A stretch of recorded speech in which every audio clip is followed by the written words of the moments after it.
Meillä oli itse asiassa tässä ongelma. Pari vuotta meni toisen kumppanin kanssa ja sitten mietittiin, että kuka voisi olla A, halukas ja B, taitava kumppani tässä markkinoinnin kentällä. Ja tuli mieleen sitten Mainio ensinnäkin siitä näkökulmasta, että Mainio näkyy nykyään hirveän hyvin semmoisena erilaisena. Eli teidän mainonta on mun mielestä niin kuin riittävän erilaista ja jopa rohkeaa.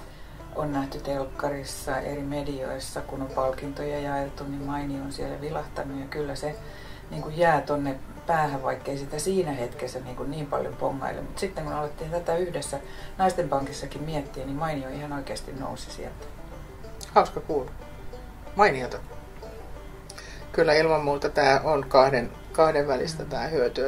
Että tietenkin mä toivon henkilökohtaisesti, että Naisten Pankin hyvä toiminta ja sen sisältö koskettaa kaikkia Mainiossa työskenteleviä ja he vievät sitten osaltaan myöskin sitten viestiä koteihinsa ja omiin piireihin sitä kautta.